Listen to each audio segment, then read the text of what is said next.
Real எஸ்டேட்ல Velmurugan தான் கொடி கட்டி பறக்கிறாராம். சென்னையில் முன்னாள் அமைச்சர் SSR இருக்கிறார், அவருடைய வீடு என் பேர்ல தான் இருக்குதான். நான் இங்க தலைமைச் செயலகத்தில் இருக்கிற இத்தனை பத்திரிகை ஊடக நண்பர்களை சவால் விடுறேன்.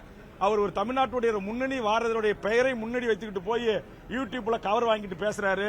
வேல்முருகன் யாருக்கிட்ட அப்படி கவர் வாங்கி பேசுற பழக்கம் இல்ல.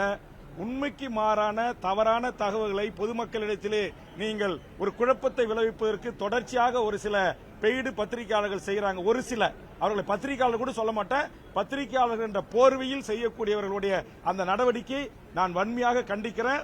இது போன்றவர்களுக்கு எங்கள் உயர்நீதிமன்றத்தினுடைய மூத்த வழக்கறிஞர் மூலமாக நோட்டீஸ் சர்வீஸ் செய்திருக்கிறேன். கண்டிப்பா பதில் சொல்லணும்.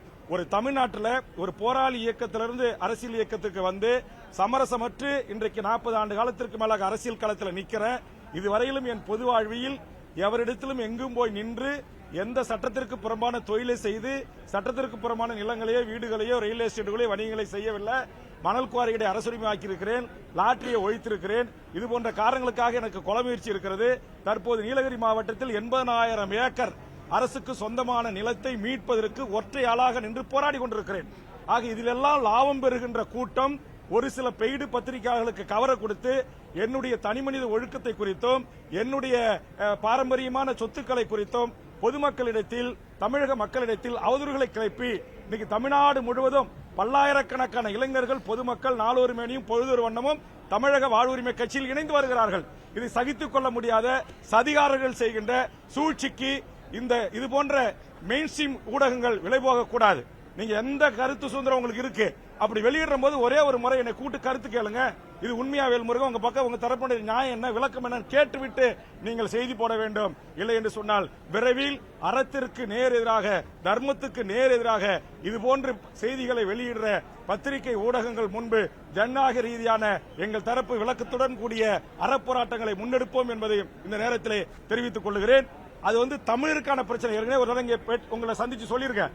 தென்காசி மாவட்டத்தில் நான் தமிழ்நாடு அரசு உரிமை குழுவின் தலைவராக போகும்போதும் பொது கணக்கு போகும்போதும் அங்க பக்கத்து மாநிலத்தைச் சேர்ந்த அதிகாரிகள் அந்த மாநிலத்தைச் சேர்ந்தவர்கள் நடத்துகின்ற ரிசார்ட்டுகளுக்கு வருமானம் வர வேண்டும் என்பதற்காக தமிழருடைய சொந்த நிலத்தில் பட்டா நிலத்தில் இயங்கி வந்த சின்ன சின்ன தடுப்பணைகளை கட்டி ஆடு மாடுகளை வைத்து கால்நடை செய்து அதில் வருகின்ற பொதுமக்களை குளிக்க அனுமதித்தார்கள் என்பதற்காக அந்த பக்கத்தில் தென்மலை உள்ளிட்ட செங்கோட்டை கேரளாவுக்கு டூரிஸ்டை வர வைக்க வேண்டும் என்பதற்காக தமிழர்களுக்கு எதிராக 2 அதிகாரிகள் செய்த சதியை நான் முறியடித்து முதலமைச்சரிடம் முறையிட்டு அன்றைய தலைமைச் செயலாளரிடம் முறையிட்டு அதற்காக ஒரு விசாரணை ஆணையத்தை வருவாய்த்துறை செயலாளர் வருவாய்த்துறை ஆணையரோட அது விசாரணையை மேற்கொண்டு வேல்முருகனுக்கு சொந்தமானது அல்ல, வேல்முருகனுக்கு அங்கு நீச்சல் குளமும் இல்ல, அங்க தனியார் பால்ஸும் இல்ல, அது தமிழர்கள் பால்ஸ், அது இடிக்கப்பட்டது தவறு என்ற அறிக்கையை தலைமைச் செயலாளர் பெற்று பொதுத்துறை செயலாளர் பெற்று முதலமைச்சர் கவனத்துக்கு வருவாய்த்துறை அமைச்சர் கவனத்துக்கு எடுத்துச் செல்லப்பட்டு அந்த மாவட்ட ஆட்சித்தலைவரும் மாவட்ட காவல் கண்காணிப்பாளரும் மாற்றப்பட்டிருக்கிறார்.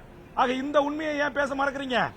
அப்ப யாருக்காகவே இங்க உட்கார்ந்துகிட்டு தமிழ்நாட்டில் தமிழ் நிலத்தில் தமிழ் மண்ணில் எங்களுடைய தமிழ்நாட்டில் இருக்கிற ஊடகத்தின் மூலமாகவே தமிழர்களுக்கு எதிரான அண்டை மாநிலத்தவர்களுக்கு ஆதரவான நிலைப்பாடு எடுக்கிற சில சங்கி அதிகாரிகளையும் மொழிவழி ரீதியாக அந்தந்த மாநில மக்களுடைய நலனை பேணுகின்ற அதிகாரிகளும் இந்த நாட்டுடைய அரசாங்கத்தில் உட்கார்ந்து கொண்டு கருப்பாடுகளாக பணி செய்து கொண்டிருக்கிறார்கள். மாண்புமிகு முதலமைச்சர் அவர்களும் தலைமைச் செயலாளர்களும் அந்த கருப்பாடுகளை இனம் கண்டு தமிழ்நாட்டு அரசின் உரிமையை பாதுகாப்பதற்கும் தமிழ் சமூகத்தின் உரிமையை பாதுகாப்பதற்கும் உரிய நடவடிக்கைகளை எடுக்க வேண்டும் என்று நான் விரும்புகிறேன். அவர்களுக்கு வேண்டப்பட்ட பத்திரிகை ஊடகங்களிலே இப்படி தவறான செய்தியை பேசுவதற்கு கூலிக்கு ஆள் பிடித்து அனுப்புகிறார்கள். இவர்கள் எல்லாம் இந்த நாட்டுடைய அரசாங்கத்தின் உயர் பதவிகளிலே நீடிக்க வேண்டுமா என்கிற அடிப்படையில் அவர்கள் மீது தமிழக சட்டப்பேரவை தலைவரிடத்திலே நான் ஒழுங்கு நடவடிக்கைக்கான நோட்டீஸை சர்வ் செய்திருக்கிறேன். தமிழ்நாட்டில் என் மனதில் பட்டத மக்களுக்கான நியாயமான பிரச்சனைகளை இங்க பிரிவிலேஜ் கொண்டு வர IAS IPS மேல அது 234 எம்எல்ஏ ஒரே எம்எல்ஏ வேல்முருகன் தான்.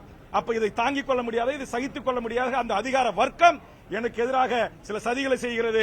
அந்த சதிகள் என் தமிழர் நிலத்துக்கு எதிராக இருக்கிறது, என் மொழிக்கு எதிராக இருக்கிறது. அதை அனைத்தையும் வேல்முருகன் முறியடிப்பான். இவை அனைத்தையும் முதலமைச்சரிடமும் தலைமைச் செயலாளரிடமும் விரைவாக ஆதாரத்துடன் முறையிட இருக்கிறேன் என்பதை எனது பத்திரிகை ஊடக நண்பர்களுக்கு நான் தெரிவித்துக் கொள்கிறேன். நன்றி, வணக்கம். சுப்ரீம் கோர்ட் நம்முடைய மதுரை உயர்நீதிமன்றத்துடைய உத்தரவு தமிழ் வழியில் படித்த 4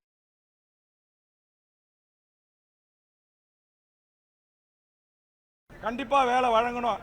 இதை நான் வழக்கு போட்ட பிறகு இப்ப மாண்புமிகு தமிழ்நாடு முதலமைச்சர் தலைமையேற்ற பிறகு காவல்துறையில இதை நடைமுறைப்படுத்துறாங்க.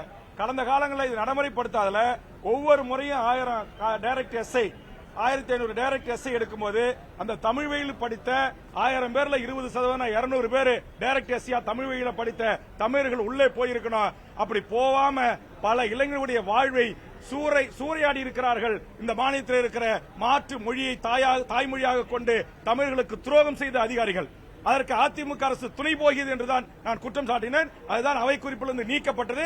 இப்ப ஆதாரத்தோடு மீண்டும் அவை குறிப்பில் சேர்க்க வேண்டும் என்பதற்காக இந்த ஆதாரத்தை நான் பேரவைத் தலைவர் கைகளிலே ஒப்படைத்திருக்கிறேன். நன்றி நன்றி நன்றி.